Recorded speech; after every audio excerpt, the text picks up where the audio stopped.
It's going to be a great day. Beautiful. You may not think of noteworthy air shows all the way up in Alaska, but the Joint Base Elmendorf-Richardson in Anchorage hosts the biannual Arctic Thunder, and it is one of the most impressive air demonstrations around. This year was extra special as we celebrated the 100th anniversary of the Royal Canadian Air Force and their 80 years of ongoing service in Alaska. The real highlight, though, was departing the air show in the Harvard, an airplane my grandfather flew and off of the very same airfield during the war. What a trip! If you're new to my channel, my name's Karen, and I have been retracing my grandfather's wartime footsteps through some of the most remote areas of Alaska, the Aleutian Islands, all in an effort to honor his service and the service of those he served with. If you want to know more about this mysterious and forgotten conflict in one of the most spectacular places on Earth, then stick around. If you're not new, then welcome back.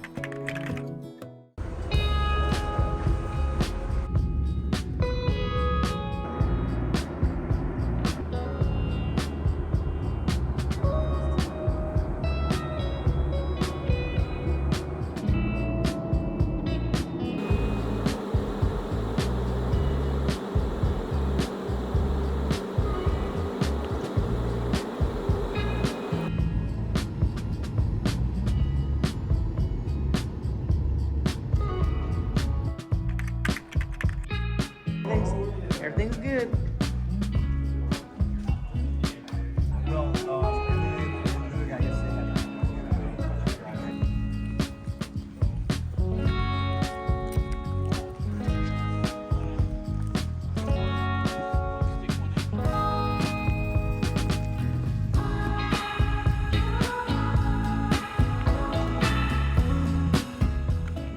Good Warbird morning. We are preparing for day 2 of Arctic Thunder Airshow. Actually, the first day was really just demo day and friends and family of the service member day. So today is the first official day of Arctic Thunder Airshow 2024. We have both the Harvard flying and the BT-13, and the Harvard is flying in a very special formation flight with another Royal Canadian Air Force plane, a T-33. Now, it's painted as a USAF T-Bird, but it was actually the last T-33 in service of the Royal Canadian Air Force, retiring in the 80s, I think. So the guys are just doing their final preparations. We're getting some more smoke oil put into the Harvard, and they will be starting their engines at about 11:30 for a 12:05 performance time. This year marks the Royal Canadian Air Force 100th anniversary, and we pushed really hard to get the Royal Canadian Air Force Harvard into the performance so that it can represent the 100-year anniversary of the Royal Canadian Air Force.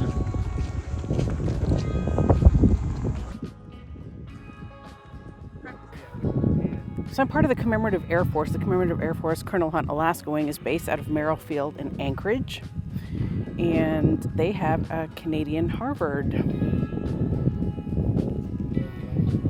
This Canadian Harvard was part of the Royal Canadian Air Force Goldilocks flight demonstration team from the 1960s. It was their lead aircraft, number 1. So it has a very, very cool history. And I joined the wing in 2017. I've been working to help them preserve their history and tell the story of the Goldilocks flight demonstration team. This airplane is going to fly with the T-33 Thunderbird, and that particular T-33 in the show was the last T-33 to fly in the Royal Canadian Air Force. It's painted as USAF airplane, but it's the last T-33 to fly with the Royal Canadian Air Force squadron. So we're using those 2 aircraft to celebrate the Royal Canadian Air Force centennial 100th anniversary. There are still Canadians stationed on base here at Jabber as part of NORAD. So Royal Canadian Air Force has a very long-standing history of military service in Alaska, starting with World War II. My grandfather's squadron landed here in June of 1942, right here on this very runway. So aside from the Harvard, the Commemorative Air Force Alaska Wing, Colonel Hunt Alaska Wing, also has a BT-13, a multi-vibrator. Gorgeous, gorgeous aircraft. Primary trainer. This is the one we give rides in primarily. The Harvard, because it's a Canadian plane, flying in the US. It's classified as experimental, so we cannot give paid rides in it, unfortunately. So we just use that as a demo plane and for PR and just for fun, of course. I'm really passionate about preserving its history, its Canadian history. But so both of these will be flying in the show, and then the BT leaves the show, lands, and the Harvard continues on flying with the T-33, giving a little bit of tour to some of the, who are these people? Are they fire? Yeah, he's briefing the fire crews on how to egress them. So they're briefing the fire crews on how to egress should there be a need to do that.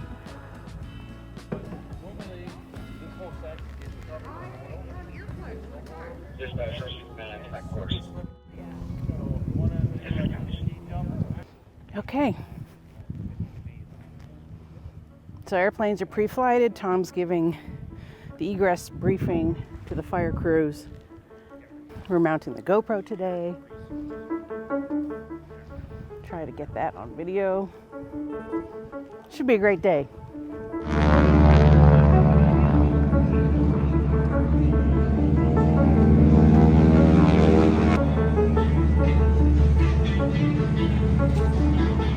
The Commemorative Air Force Alaska Wing, right here in Alaska. This is a Royal Canadian Air Force Harvard Mark IV. Serial number 20421 for those of you that are keeping score in the ramp area. We are helping to celebrate the 100th anniversary of the Royal Canadian Air Force.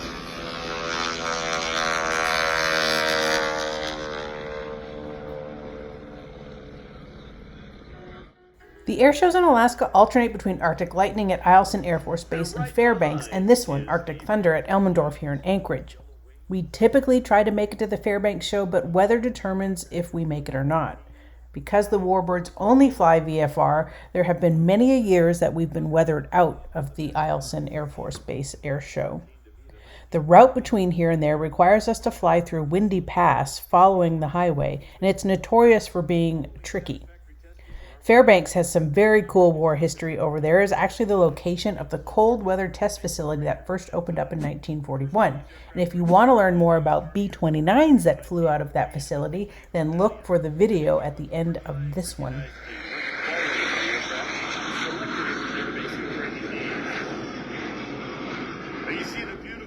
For the air show, I designed a flexible script for the announcer to use during our act, and Rob did an outstanding job adding in his own general information about the aircraft, and he really emphasized the celebratory nature of why we were there and what we were representing. I was over the moon with how it turned out, as was General Moore, the Canadian Deputy Commander of the Alaska NORAD region. But the lead aircraft coming by is a Harvard, the AT-6 Texan, and the family of Texan aircraft of which the Harvard is part. They are known as the pilot maker. It's said more pilots have learned to fly an advanced trainer in the AT-6 family of aircraft than any other type, hence its name, the pilot maker. Now, the pilot maker is not a very easy aircraft to fly. In fact, you're not done flying it until the engine's off and the aircraft's in the chocks. It's often more complex to fly and taxi than it is to fly it. It is one of the most complex airplanes, and even in World War II, a number of pilots went on to fly P-40s and P-51s and advanced fighter aircraft, and they come back to their instructors and say, why couldn't I fly the fighter first? It's way easier than having to fly the pilot maker, the AT-6 or the Harvard.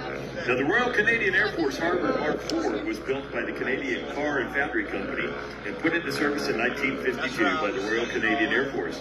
The Harvard is essentially a Canadian-built version of the T-6 Texan. Now, during World War II, North American aviation was so involved in building B-25 Mitchell bombers and P-51 Mustangs, it created a license to build Harvards, which was awarded to the Nordion Aviation Limited in Canada. Nordion built 757 Harvard 2Bs for the Royal Canadian Air Force and an additional 1,800 of the 2B and AT-6A type designated AT-16s, shared under the Lend-Lease program. You see the Volt T vibrator coming by here first, giving you a wave on his last pass, and he will by from your left. You'll notice the Harvard has been joined by the T-33 Shooting Star.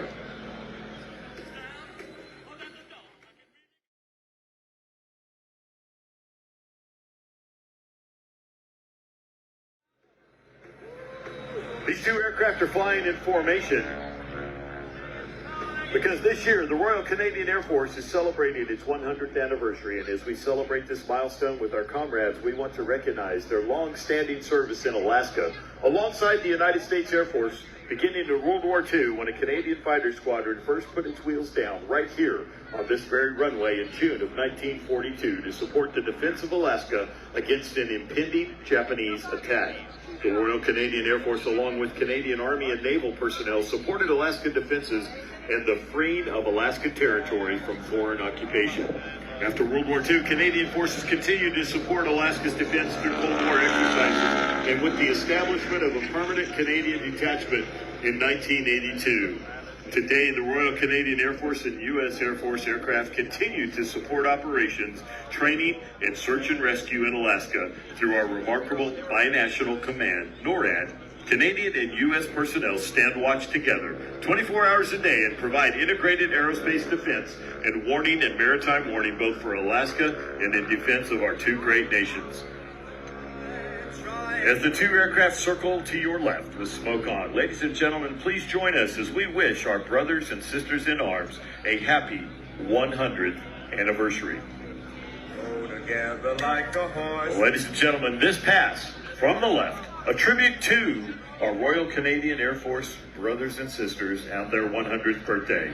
Ladies and gentlemen, give it a cheer, give it a wave as we celebrate our comrades, the Royal Canadian Air Force.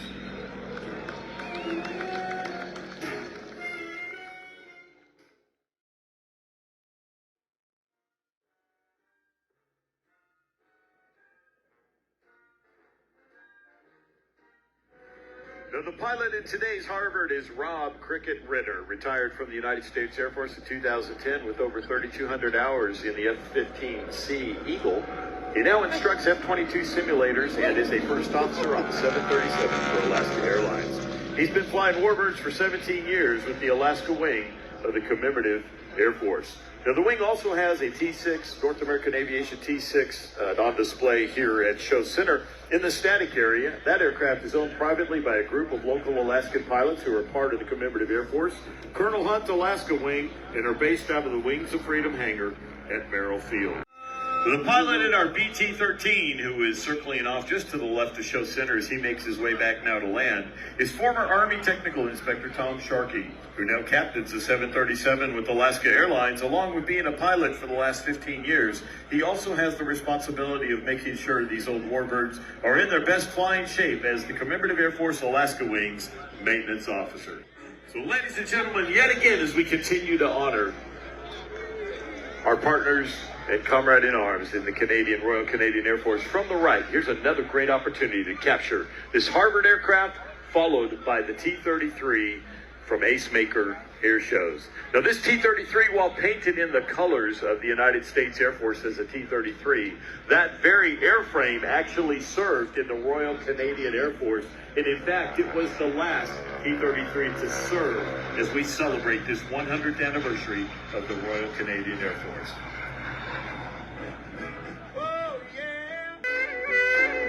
Ladies and gentlemen, as our Harvard circles around to land, this particular Harvard was the lead aircraft in the Royal Canadian Air Force Goldilocks Flight Demonstration Team, one of Canada's favorite aerobatic acts from the 1960s. In its official role, the Yellow Harvard was part of the Royal Canadian Air Force's fleet of trainers based out of Flying Instructor School in Moose Jaw, Saskatchewan. The team was formed when a group of instructors at the flying school wanted to have some fun and break up the monotony of flight instruction. They originally started out as a regional team whose creation was the idea of some local flight instructors. The organization of the team was then assigned to the most senior instructor, who then recruited 6 other instructors to join the group. Using their spare time, they began working on their first show, a low-level display that would be performed at local Air Force Day, which was held in June of 1962. Eventually, the Gru and the Goldilocks are one of the renowned, famous acts from throughout the Royal Canadian Air Force history. So, ladies and gentlemen, as he lands, direct your attention now to the right. The CT-33 simulated, which is now the T-33 of Ace Maker Airshows. This is Greg Collier, call sign Wired.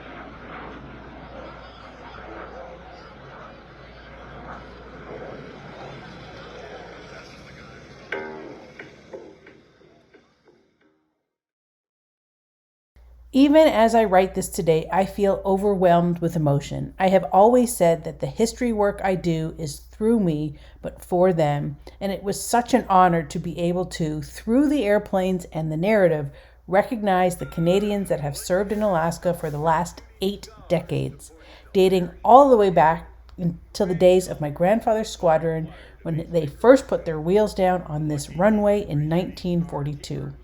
And that is why we fly Warbirds after all. Yes, they look nice and they sound even better, but it is really about the ones behind the stick who were willing to pay the ultimate sacrifice for our freedoms. And it is such a privilege and a pleasure to be able to represent that generation through the aircraft that they flew.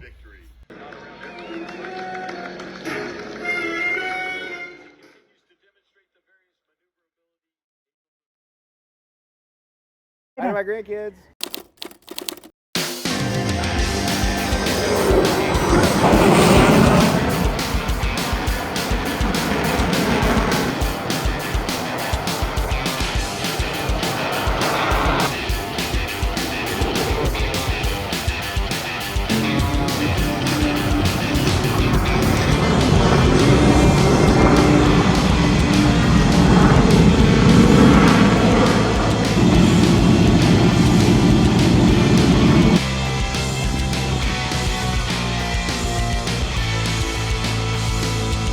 This bad news, I have eyes on the target.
I was really touched by this impactful traveling exhibit honoring 23 Iraqi war veterans who were killed while in service to their country.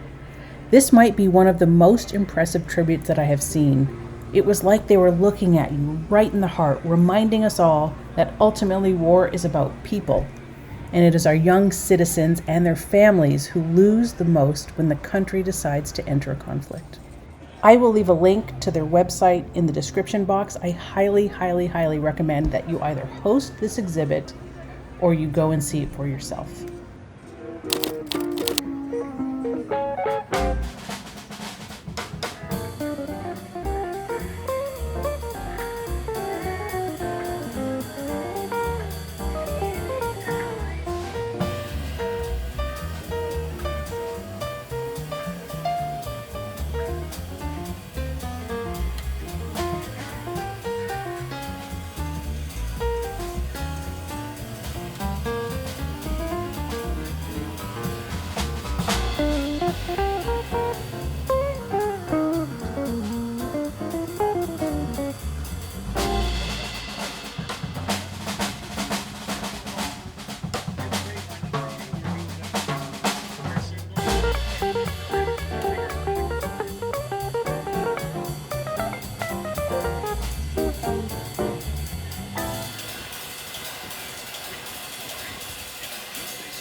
Airshow anywhere in the country. The air shows in Alaska tend to alternate between the Thunderbirds and the Blue Angels, and this year was the Thunderbirds' turn at closing the air show. But really, the original Thunderbirds in Alaska was my grandfather's squadron during the war. 111F Squadron adopted the unofficial name Thunderbirds when Chief Edward Jim of the Saanich Nation presented the squadron leader Dean Nesbitt with a totem pole before departing for Alaska. From then on, the squadron had the totem painted on the nose of their P-40s and donned patches for their flight suits.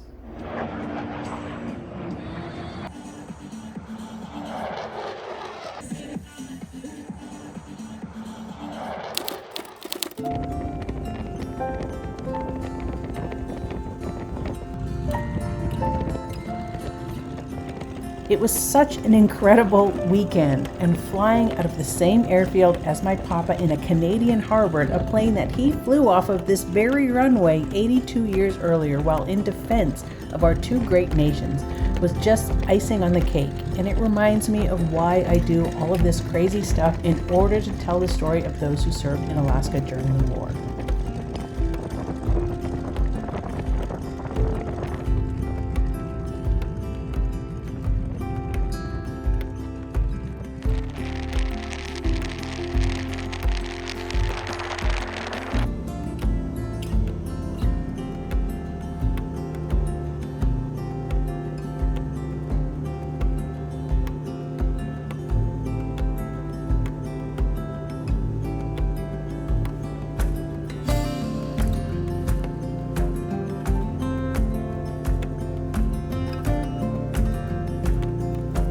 The work that I do here is something that touches my soul so deeply. It's difficult for me to put into words where the driving force comes from that propels me to push on in the name of history, but I am immensely proud to be able to do so, and not just in the name of Pilot Officer Lynch, my papa, but also for all of those who served alongside him in this forgotten front.